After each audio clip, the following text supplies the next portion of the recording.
તો એરલાઇન્સના ફૂડમાં વંદો નીકળવાનો મામલો હાલ સામે આવ્યો છે. તો હાલ મહત્વપૂર્ણ સમાચાર સામે આવ્યા છે, જ્યાં ફૂડમાંથી વંદો નીકળ્યો છે. તો અવારનવાર આ પ્રકારના બનાવો વધી રહ્યા છે, ત્યારે ટાટા વિસ્તાર એરલાઇન્સમાં આ સમગ્ર ઘટના બની હતી.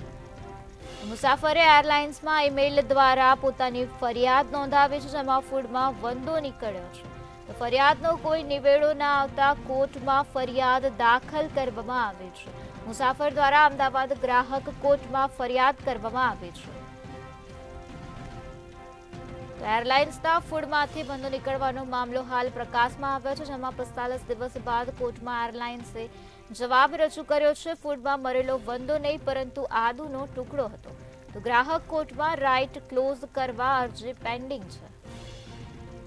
તો ટાટા વિસ્તારા એરલાઇન્સમાં સમગ્ર બનાવ બન્યો હતો. મુસાફરે એરલાઇન્સમાં ઈમેલ દ્વારા ફરિયાદ કરી હતી, પરંતુ ફરિયાદનું કોઈ પણ પ્રકારનું નિરાકરણ લાવવામાં આવ્યું નહોતું. તેથી મુસાફરે કંટાળીને અમદાવાદ ગ્રાહક કોર્ટમાં ફરિયાદ નોંધાવી હતી. ત્યારે 45 દિવસ બાદ કોર્ટમાં એરલાઇન્સ દ્વારા જવાબ રજૂ કરવામાં આવ્યો છે, જેમાં એરલાઇન્સે જવાબ રજૂ કર્યો છે કે ફૂડમાં મરેલો વંદો નહોતો, પરંતુ આદુનો ટુકડો હતો. તો ગ્રાહક કોર્ટમાં રાઇટ ક્લોઝ કરવા અરજી પેન્ડિંગ છે. આ જ મુદ્દે વધુ માહિતી આપવા માટે આપણી સાથે સંવાદદાતા મિત જોડાઈ ગયા છે. જે મિત, એરલાઇન્સના ફૂડમાંથી વંદો નીકળવાનો મામલો સામે આવ્યો છે, તે વિશે શું છે વધુ વિગત? જી, થોડા સમય પહેલા એક મુસાફર દ્વારા એક કમ્પ્લેન કરવામાં આવી હતી કે ટાટા વિસ્તારા જે એરલાઇન્સ છે તેના ફૂડમાંથી વંદો નીકળ્યો હતો. જે તે સમયે જે એરલાઇન્સના સ્ટાફ દ્વારા તેમને આશ્વાસન આપવામાં આવ્યું હતું કે આની કમ્પ્લેન કરવામાં આવશે. ત્યારબાદ મુસાફર દ્વારા જે છે તે ઈમેલ કરીને પણ આની કમ્પ્લેન કરવામાં આવી હતી અને તેનો રજીસ્ટર પણ થઈ હતી કમ્પ્લેન. પરંતુ ફરિયાદનો ત્યારબાદ કોઈ પણ પ્રકારનો નિવેડો ન આવતા છેવટે મુસાફરે ગ્રાહક જે કોર્ટ છે તેની અંદર જવું પડ્યું હતું.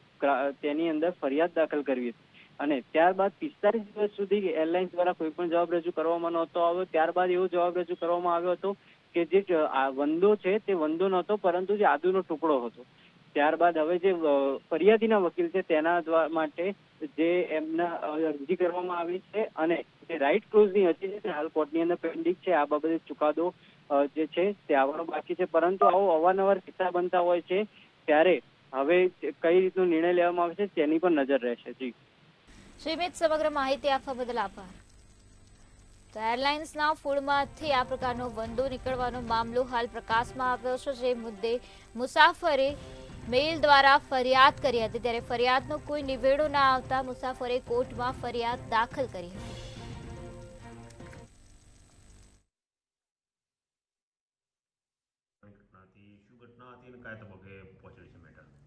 વંદો નીકળવા માટે એવું હતું કે ટાટા વિસ્તારા એરલાઇન્સ ટાટા વિસ્તારા એરલાઇન્સની અંદર મારા અસીલ પ્રવાસ કરી રહ્યા હતા.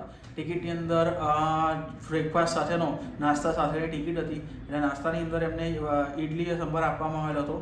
લગભગ પોણા ભાગની અડધા ભાગની ઇડલી સંભાર ખાઈ ગયા પછી અંદરથી મરેલો વંદો નીકળેલો હતો. એટલે મારા અસીલે ફ્લાઇટ એટેન્ડન્ટ આરઓઈ અને યુસ નામના બે ફ્લાઇટ એટેન્ડન્ટનું ધ્યાન દોરેલું હતું કે આની અંદર મરેલો વંદો છે. એટલે એમણે ફૂડ પેક પાછું લઈને બીજું ફૂડ પેક આપેલું હતું. એમણે કંપનીમાં કમ્પ્લેન રજીસ્ટર કરવાનું કીધું. એમણે કીધું તમે અમને તમારો પીએનઆર નંબરને મોબાઈલ નંબર લખાવી દો, અમે કંપનીમાં ઇન્ફોર્મ કરી દઈશું.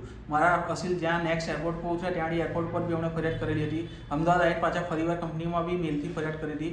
એનો કમ્પ્લેન નંબર બી અમારા અસીલ ઉપર આવી ગયો હતો. કંપનીનું કહેવું એવું છે કે આદુનો ટુકડો છે, જિંજર છે, એવું કંપનીનું કહેવું હતું. એ બાબતે થઈને અમે કન્ઝ્યુમરને નોટિસ આપીને કન્ઝ્યુમર કોર્ટમાં ફરિયાદ દાખલ કરેલી હતી. ફરિયાદ દાખલ થયા પછી 45 દિવસમાં કંપનીએ જવાબ રજૂ નહોતો કરતો, એટલે અમે રાઇટ ક્લોઝ કરાવવાની અરજી આપી દીધી છે, જે હજી પેન્ડિંગ છે. 45 દિવસ પછી કંપનીએ જવાબ રજૂ કરેલો હતો. એમાં કંપનીનું એવું છે કે આદુનો ટુકડો જ છે.